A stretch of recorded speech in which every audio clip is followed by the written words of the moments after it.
colleagues, Prime Minister, representatives of the Social Partnership. This afternoon is the formal signing ceremony of the compact which we have been able to reach between the government of Barbados and the private sector. I want to begin by thanking the members of the private sector, as I did a couple of days ago, for their commitment towards making life a little bit easier for the people of this country.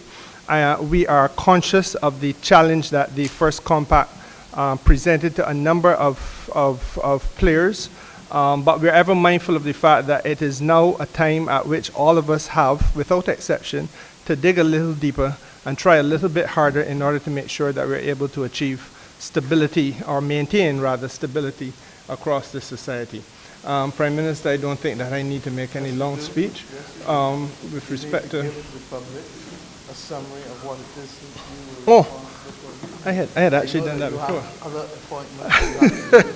I had actually spoken to the press on this matter late last week, but let me just say again, to give you some context, we have maintained the full range of products with the exception of the eggs which were in the initial compact. Outside of that, all of the 47 items are continued in this new compact. As you will recall, the very first arrangement saw a restraint on markups voluntarily done by the private sector. And let me just re-emphasize this point about it being voluntary, because there is a misunderstanding and I think a misappreciation of the way in which the private sector has partnered with government in this matter. We have not chosen to legislate price controls. We have instead used the age-old social partnership in Barbados, which I maintain has been an excellent institution, in order to negotiate and to find common ground. As a result of that, the restrained markups of 12 to 15% seen across the board in the first compact have been adjusted now to 12 to 18% on dry goods and 12 to 20% on those requiring cold storage. Outside of that, as I said, all of the other items, with the exception of eggs, are continued to be within the compact. And as the media has already indicated, with regard to chicken, that is a matter which is being treated to by the poultry producers in Barbados on a case-by-case basis. I perhaps should also say that at no stage is there or has there been any failure to appreciate on the part of anybody the challenges which some of the smaller chicken producers would have faced in this country. It is for that reason that different types of interventions have been made by government during the course of the last year. And I say that specifically with reference to what I consider to be perhaps a little bit unfortunate type of commentary that was noted in the paper during the course of last week. I did not mean that to you personally, Colville. Yes, but it is, again, it has been, to be precise, $6 million in feed subsidies, which government has provided over the course of the last 24 months. And that is not, by any stretch of the imagination, a small thing. And if we have to look at it in different segments, you will remember that, again, the government intervened at the pump, the petrol pump. And again, freight cost money and fuel. And so therefore, it is an effort which has been made by government across the board. But that gives the context to where we are today. And I want once again to underscore my own personal appreciation for all the members of the private sector who remained with us and held strong within this compact in the interest of the wider good of the people of Barbados.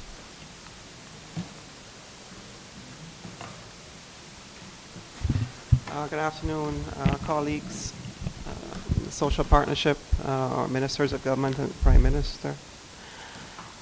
Once again, we are very delighted to be here, for phase 2 of what we think was a fairly groundbreaking initiative in 2022. Right off the bat, I want to give my profound thanks to the President of the Barbados Chamber of Commerce and Industry, Mr. Anthony Branker, who you will hear from next, and his entire support, including Mr. Tomlinson Bino, his Executive Director, Mrs. Misha Mloban-Clark, for the yeoman work that they have done to bring us to this point in this juncture.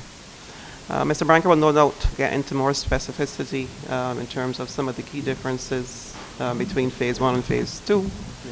But just let me say that we have to understand and do a much better job this time around of explaining to the public how the compact really works, what the compact is, and what the compact is not. As Senior Minister just outlined, it is an attempt to give some relief on what we have worked together to determine is a core basket of goods that is consumed by those in the more vulnerable economic class. It attempts to do so by limiting and significantly reducing the markup on those 47 items. So a lot of your favorite stuff, and if I were to use some of the products that were bandied about over the last 6 months, it does not include your favorite brand of ice cream. It does not include your favorite brand of caviar. It does not include any of those items. And I think there's an opportunity for us, and in collaboration with the Division of Commerce, to publish on their website the products that are subject to the compact, so there's pellucid clarity as to what is actually in that basket. There's also an opportunity this time around, I believe, to publish the retailers and distributors that are party to the compact, because one of the changes is that not everyone could have sustained a second leg of the journey. And you would have heard Mr. Bino explain in very, very clear terms last week the kind of hit it would have taken to some parties who understandably just could not go the distance again. And to those parties we say thank you for what they were able to do in the first 6 months. No doubt we would have seen all the headlines yesterday published by the Barbados Statistical Service, which would suggest that the prices in Barbados have risen, notwithstanding the compact. And when I saw that, I reached immediately for my central bank reports, which suggested that at least for July and August, there was a significant reduction in that same retail index. What has been unearthed to me is that when you disaggregate the impact of the products and the goods in the basket, the prices of vegetables, ironically enough, vegetables caused that significant U-turn shape of what was presented in yesterday's headlines. So whilst we want to come to the public and to show what that retail index has done in terms of movement, perhaps a broader context could have been given to the public where they understood that the entire compact was not necessarily at fault, but there are specific products in that movement that are heavily weighted. I think what I heard was a third of that basket of goods is weighted and influenced by produce. And therefore the opportunity is that we have to have a much more data-driven approach, even how we report to the public, so that they understand what they were able to save on and where the unique issues are, because then it gives us the opportunity to focus on that particular sector over the next 6 months to see what we can do and how we can collaborate on easing that pressure point. So I want to say thank you to all the Barbadians who understood what this compact did for them. If it did nothing for some, then they were not the target audience of this initiative. That's all I would say. But those persons who, on the eve of the expiration of the first compact, were asking for the compact not to discontinue, those are the persons that this compact was designed to benefit. So with those few words, I'm going to pass over to Mr. Branker, and I look forward to signing this compact with my partners. One last thing. We have labor, and I think this continues to be, I think, a very, very profound and important and progressive construct where the three parties can sit and agree in the best interest of Barbados' social and economic development, how we advance. I would like to call on my colleagues in labor, particularly to look at those entities that are going the distance for now 1 year, to moderate their expectations as to what can be done in any negotiations that those entities are party to. particularly for the entities that are now going 12 months with the impact of the compact. So with those few words, I want to thank you all for the opportunity. Thank you very much. Prime Minister, Senior Minister, other ministers of government, ladies and gentlemen, members of the press. I sit here this afternoon at this table basically representing retailers, distributors, manufacturers who understood their social responsibility and committed to contributing to the stability of this land of ours. It was a difficult journey the last 6 months for most, if not all, of the persons in the compact. And the fact that we do have some persons not going for a second 6-month period does suggest that it was burdensome for some persons, more burdensome for some persons. But in fact, it still is a sacrifice. And I really want to commend and congratulate the members of the retail and distributive sector, the persons in the bakeries who are on board with us, because they clearly understood that we could not move from where we were between a markup of 12 to 15% and just end it like that, because the impact would have been too much for the Barbadian public. And so I think that we have to appreciate, and I want to reiterate this, it is not a price control. It is a markup on the cost of the goods that the retailers and distributors have agreed to. And therefore, as the environment around the world continues to fluctuate, prices will obviously fluctuate as well, but we have committed to holding our markups. And I can't reiterate that enough, because I know there are certain persons who try to suggest that we are somehow fixing our prices. That is not the case. There's one correction I must put out there, though, to what Minister Simmons would have said, and regrettably we do not have the biscuit factory on with us, the Wibisco. So regrettably, Minister Simmons, Wibisco has not agreed to be part of this compact, and therefore we have to mark that spot so the general public would understand that the Wibisco products that were a part of the compact for the last 6 months is no longer going to be a part of the compact going forward. That is regrettable, but each business has to assess their capability. So I just want to finally thank Senior Minister Simmons for the way that he led the negotiations, and Prime Minister Motley.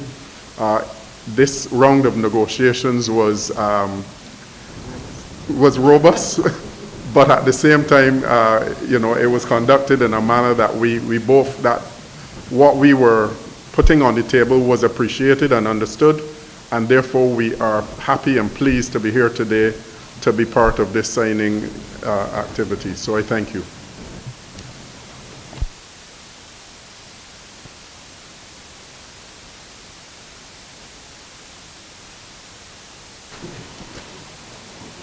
Good afternoon, PM, Senior Minister, all other partners. Good afternoon, everyone. My comments are simple and short, but the Labour Movement endorses any initiative to offer any kind of relief to the members and the workers, and by extension, the public. All partners within this compact must be complimented for the efforts to maintain the partnership that we have established for the last year. Thank you.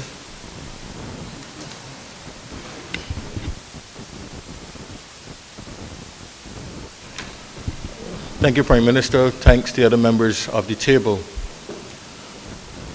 Labour, as was announced by my colleague, is appreciative of any efforts being made to alleviate the pain and hardship that they're facing in today's economy.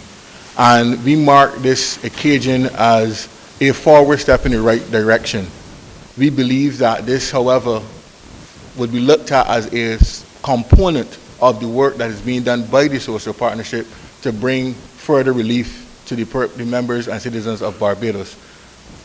It is a difficult one, and we must acknowledge that anybody that is making a reduction in its overall operations has to be recognized. So we will not say that it is not a major achievement. It is. but it is part of a section of the overall process. This is markups come at the end. There's a whole lot of things that come before markups, and I believe that everybody at this table is committed on working on those components that will then redound to even better benefits to the members out there. So it is not all that everybody will expect, and we need to put it out there. It is not everything that labor expects, but it is a step in the right direction in the continued process. And we are committed to working together to achieve as much as we can in the environment that we're in. So I'd like to thank all the members who signed on, and to Minister Kerry Simmons, who led the negotiations, and the union looks forward to continue working with the partnership. Thank you very much. Thank you very much, Dwayne. First of all, let me start by thanking all of the parties who are here for the work that was placed in it. Clearly, Senior Minister Simmons led on behalf of the government, along with Minister Cummins and their officials. On behalf of the private sector, Mr. Branca led on behalf of the private sector because of his position in the chamber, and then, of course, Labour is witnessing. But like with everything else, let us remember context. When we started this compact in July last year, it came on the heels, and as the Minister of Labour walks in as we speak, it came on the heels of extraordinary increases in freight and fuel, energy prices in particular. The government had already taken actions in the budget last year with respect to capping the rate at which the freight prices, at which prices would be calculated for the purposes of taxation. Had we not done that, there would have been an escalating set of prices on consumers.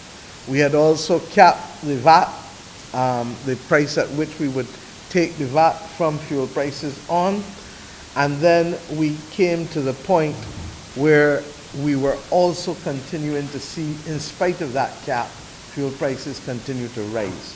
In July last year, fuel prices were much more than they are now.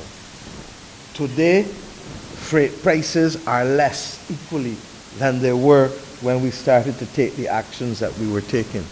So what we have is an environment that is moderating at the international level, recognizing, however, that there is still some pressure on us, and the efforts of the private sector to moderate their markups, even with some slight increase on some with respect to dry goods and whole goods, still places us in a better position than a lot of others, because we have agreed with the approach that has brought us safely thus far for the last 4.5 years.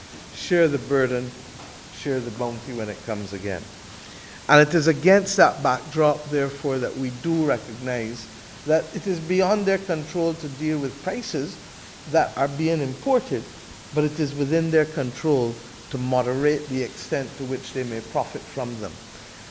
We see all the stories globally with oil and gas companies making $200 billion in profit, and we all know why.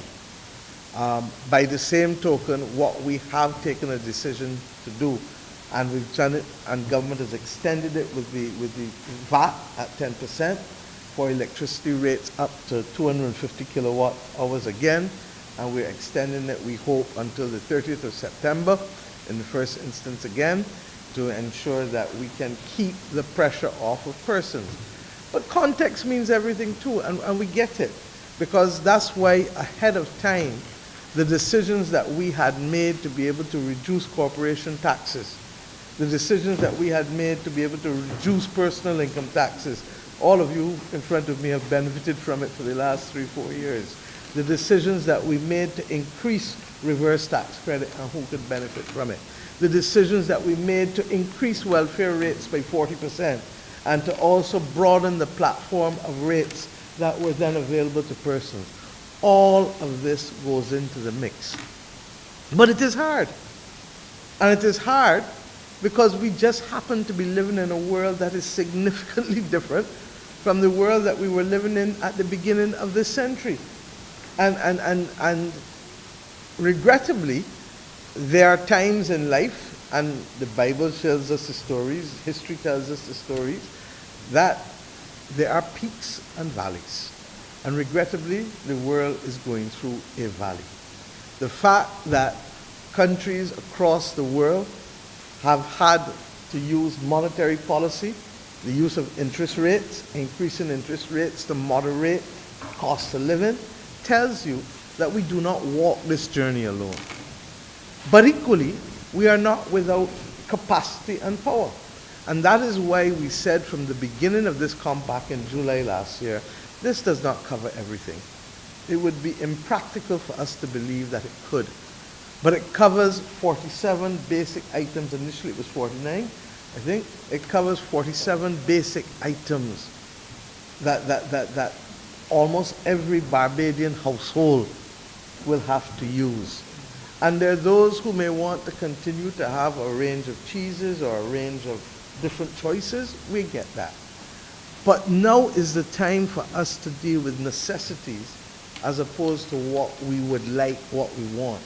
And therefore the government is happy that we have been able to work constructively with the private sector and with the labor movement in order to be able to say to this country, brethren and sistren, look, we see still rough. It may not be as rough as it was last year, but it's still rough. And when you see rough, you don't swim freestyle.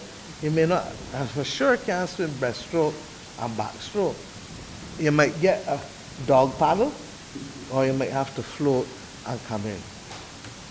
We know it in our lives every day. How many times people have had to say to somebody else in the family who would like something, I hear you, I want to give it to you, I love you, bad, bad, bad, bad, bad. But at this point in time, I got to hold strain, and when I could get back there, you can get it. When you got 3 sons, so you know exactly what you're talking about. You understand? And all of us may know that you may even have had an intention to do X, but if something else happened to somebody in the family, what you got to do? Press pause and hold again. So this has not been an easy time to govern. You know, I keep remembering that former Prime Minister P.J. Patterson said to me 2 years ago when he called in the middle of COVID, and he said, my dear Mia, I don't envy anybody who is a leader in this world today, because difficult decisions are going to have to be made, because we are facing circumstances that the world has not faced for almost 100 years. So not even our parents know what it is to navigate this road. And in fairness to the heads of the private sector and the heads of the labor movement, none of their predecessors in a modern Barbados know what it is to walk this road. And therefore, for those who find it easy to comment from far, I would ask them to apply their hearts to common sense and to recognize that in life, effort must be recognized and rewarded where it takes place. Always, can we do better? Yes, we can always do better. But that is a process as well. Now, there's something in it for everybody, and I agree with Mrs. Tanis, who recognized that in the reporting of the matters yesterday, that it did not quite show the drop, and you can go and look, and I'll give you the graphs that show the drop that took place in July and August and September on food prices in October. Now you had a little bump again, but then we all know what the world has been going through in the last 2 months as well. So that, but we have capacity to overcome that area in which the problem came. The problem was with what? Was with what? And Colvin, you come from a country that has mastered the art of producing vegetables in almost every backyard, not to mention industrially. Not true? So that it is within our power as Barbadians to take that part of the food bill that we need to keep healthy, but that is within our capacity to grow from a half a bin to tires, to a little piece of ground if you got ground, and to grow. And as I keep the Minister of Agriculture, who is here, and I almost forgot you and I apologize, who has brought great effort to this work, will tell you that I keep talking to him about 6-week crops. and 12-week crops and 16-week crops. And you know why? I don't think there's anything more rewarding than a person planting something, tending to it. Charlie, your father with livestock. I can call out everybody, because all of us in here know what it is to grow crops and raise stock. But we need more, Sharon, you understand? We need more people to be doing it. Because if more people do it, what do we have? A barter economy, effectively. You got squash, I got cucumbers and tomatoes and lettuce. You understand? You got lamb, I got some chickens. And that's how our families lived before. And I'm only asking that even as government and the private sector and the labor movement try to do our best institutionally, that we ask Barbadians and Barbadian households to also step up to the plate and to make sure that on some things that may well be beyond our control, like feed prices, and we're trying to find other policy initiatives to deal with it, that we are in a position to moderate. Because the hardest thing when the sea is rough is to keep your head above water and to allow life to continue.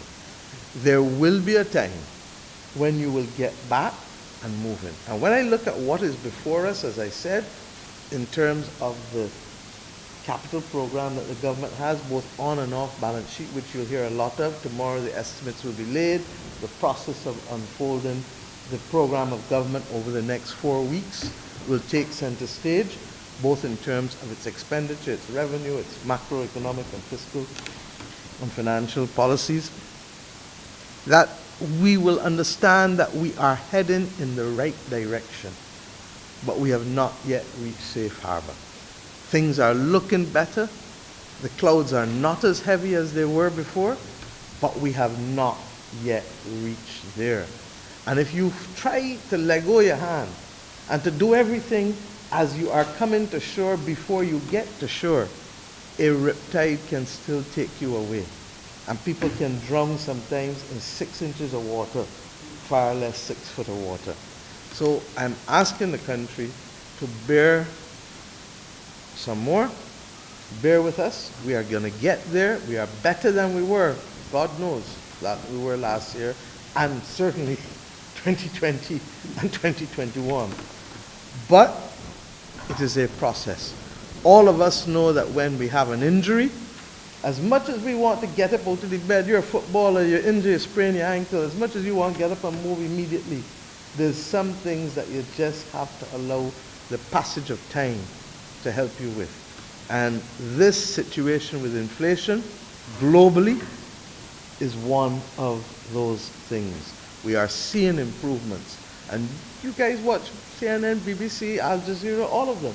And you're seeing the improvement starting to come, but you're still seeing the adjustment upwards, even if in much smaller increments of interest rates, because while things are improving, we are not quite yet there. So I ask us to continue as a nation, do the things that we can do more and better. And if you didn't start growing a few things yet, start now. Similarly, I ask the private sector to continue to recognize that in the same way that government has seen the prices of other things come down, that where there is a decline in prices, let us ensure that we pass it on. But sometimes you have to also communicate with people when you do those things. And I ask the labor movement to recognize too that we will continue to try to work with you. But as Dr. Greenidge told us from last year, sometimes the chasing of prices in an inflationary environment is an impossible task. And therefore we do know, just as we had to bear some heavy weight and pain with the pandemic in 2020, we're still bearing some weight, but the weight now is liftable. So there are some issues that are very glaring, and we have to deal with that. And the government's approach, from its approach with income taxes and corporation taxes from day one, and initially the faith that we took initially with wage increase was to say we hear people's pain, we feel people's pain, hold tight, we can get a little something, a little breakfast, but we still have to keep on this long journey because we lost too much in the last decade for us just to believe that you can replace a decade of loss in a short space, especially with other things coming at you. Like if you're in a video game, you ever play a video game and everything coming at you, and you gotta work out which ones to fob off? That's how the world feels today. So let us sign and do this in the name of the people of this country for whom we stand responsible and for whom we invite to also play their part on this journey. Thank you.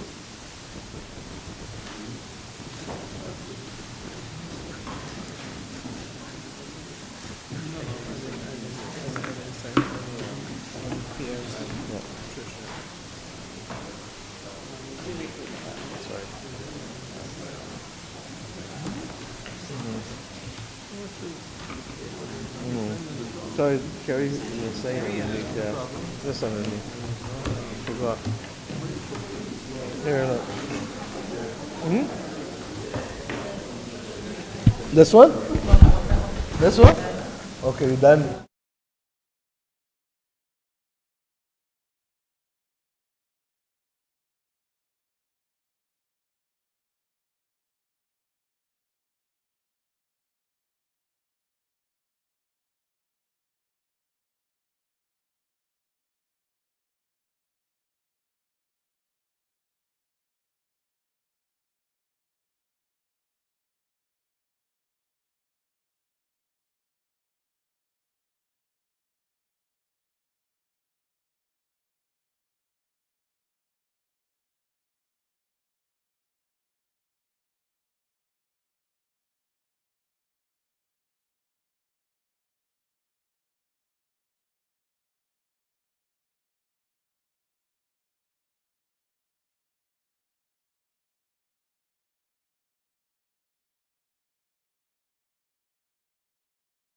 To close, let me say that there is nothing more humbling than being able to participate in a national exercise that binds all of us together.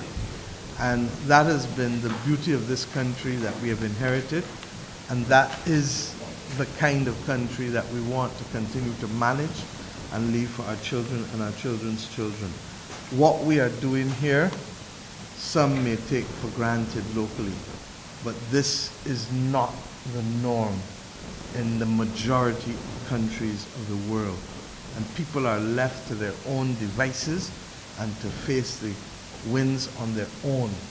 Mercifully, it is part of the Barbadian DNA to find common purpose, even if we can't agree on everything, but to find common purpose where we can, especially in difficult times, and to come together.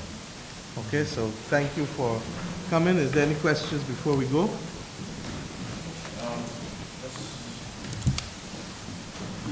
Just one or two questions from me, Madam PM. I don't know if anyone else does. If we may go back to the issue with the chicken farmers, while we don't know who are the persons, who are the players participating in the compact, there has been the issue raised that by the smaller farmers that they could be priced out of the market if larger players reduce their prices within the parameters of the compact. How would you respond to that concern? I think all of us have agreed that we have tried to create room for all of the persons, small or large, but in particular the smaller farmers. We would not have been subsidizing feed in the past if it was only the larger players who could absorb some shocks. We've done it on behalf of all, and we are trying to make sure that there are other prices and other input costs that we can hold a line on where possible. You know, sometimes it is difficult, but you have to create an opportunity, and you can't, how to put it, you cannot seek to recover all of your profits from a domestic market as small as this. And Barbadians have to get accustomed to the notion that we're going to have to expand production for export in order to drive unit prices down. And therefore, we have been talking broadly, and Minister Cummings will tell you, as well as Senior Minister Simmons, that we have been talking broadly about trying to make sure that we are in a position to have more value-added product and have the capacity for exports. I suspect that once that begins to happen, it can be a game changer, in particular for the smaller poultry producers. But we cannot believe that we can continue to literally recover all of our costs and build our profits on a market as small as this.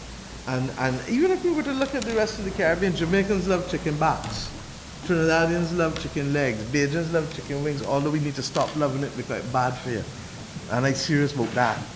And chicken breasts, and young people love nuggets. We need to be able to find an opportunity out of all of this that will allow us to bring our unit prices down, particularly given that not every country can, in fact, do their own production. And I'm not talking about the region alone, I'm talking about other countries within oceanic reach. Okay? Any other questions? Yes, Madam PM. Final question from me, and I want to thank you for stating at the beginning that I have the opportunity to put in a question outside the scope of this discussion. I know that if I didn't let you do it, you're going to come and ask me on the side video. Yeah. So. The issue was raised as it relates to the choice for governor of the central bank. The concern was raised that given that he was a key architect, for want of a better word, of the board program, he basically has been asked to monitor the success of his program by being now assigned as governor of the central bank. What would you say to those critics? I know you know better. Because I know that you are one of the people who write enough stories in the nation, and that you can tell that person who made those comments that if he looked and asked who was on the bird monitoring committee, because there is a separate committee to monitor the bird. The lady to my right is a co-chair of the bird monitoring committee. And the notion, therefore, that it is the central bank who must now monitor bird, and hence there's a conflict of interest, is perhaps one of the more unfortunate comments I've heard from anybody seeking to lead in this country. If they do listening tours, then they need to listen a little better. And if they don't want to listen, they need to go and do their own research, and to perhaps go and look at Section 6 of the Central Bank Act, which makes it very, very clear what the role of the central bank is, and nowhere in there is it to monitor and to be an independent monitor for that committee. You know, it is significant that the Bird Monitoring Committee is the private sector and labor monitoring government. But the central bank is at the core of helping to be responsible for this country's monetary policy, interest rates, etc., helping first and foremost to do what? You know the first thing the Act says? That the primary objective of the bank is to maintain the value of the currency, the exchange rate, the very thing that the Burt plan, first one, was set up to achieve, that we can maintain the value of the Barbados dollar. So to say that all of a sudden that a man appointed as governor of the central bank should not be there because it is a conflict of interest is to suggest that the person does not know what the interests are nor what the conflict is. And therefore that is most unfortunate. And I would just ask people to go and read, because if you read Section 6 of the Act, it is very clear what it is. And if you go and read your own stories, you don't say head of the Burt Monitoring Committee, Dr. Kevin Greenwich, head of the Burt Monitoring Committee, Dr. Cleviston Haynes. You said head of the Burt Monitoring Committee, Mrs. Tricia Tannis, and then the head of the representatives of Labour. So please, and I think that the stories that you've carried from others would suggest that there has been overwhelming support for the appointment of the central bank board, for which I simply concurred. And secondly, that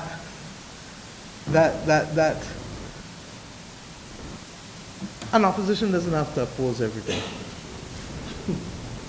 And I just say that I know what it is to have been an opposition leader for almost a decade, minus 2 years, and you don't have to oppose everything. David Thompson didn't do it, I didn't do it, and I would suggest to the young gentleman that he not do it. Any other questions? Madam Prime Minister, if you will permit me to ask a question of David. When this campaign started early on, the chief spoke of the negotiations, which we all know on the table, and the chief said he will want to cut the deal. But in terms of her asking for some leniency in terms of the negotiations going forward, is the union really in a position to try to speak to that at this stage in terms of the workers and what they're getting out of the compact and the pressures they're under? But are you being fair to them? Because if I was there, I would I'm tell not you that being you only un- argue a case once, and that's in court. And I only negotiate a matter behind closed doors. Which I preempted and said I understand they didn't want to discuss it public before, but they only can tell us what their workers are facing at this stage.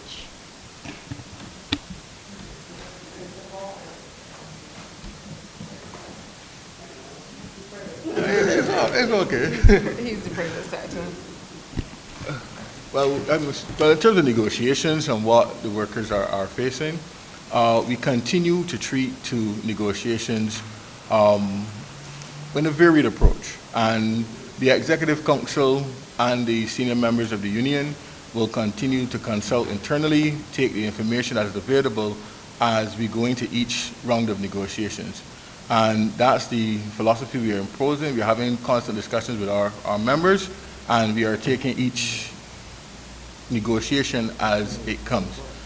So there's no overall position. We do recognize that from our conversations, obviously, that we have different degrees of impact throughout the country, and that factors into any form of conversation. I can't get into any details in terms of what is being done in any negotiation. That would not be fair, and recognize that we do represent a number of businesses very close to one another.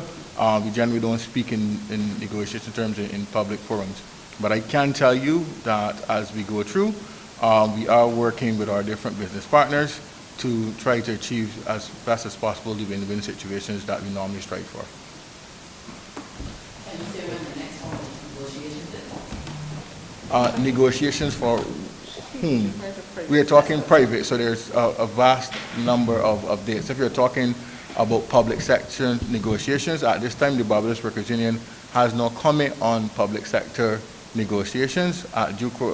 In due course, the Office of the General Secretary or our PR department will make the appropriate statements. But at this point in time, I don't have a statement to make on public sector Dwayne, negotiations. and I thank you for adhering to the commitment that we all gave, that we don't negotiate in public. Because if you want that, that's the surest way for the negotiations to fail and for us not to get where we need to get. And suffice it to say that negotiations have resumed and are ongoing. And I'll ask everyone to just respect that fact and to give the negotiators, I'm not part of the negotiations, but to give the negotiators the space to do what they have to do. And at the appropriate time, we report, okay? And to back up what he said, with private sector negotiations, same thing. That's company by company or sector by sector. So we're at that stage where we're trying to do right by everyone, but we also have to do right by Barbados first, which means making sure that negotiations can take place in a constructive way that does not admit of all kinds of commentary. Because when people are making commentary, the question is, do they have all of the facts before them in the same way? Just as they did with this compact.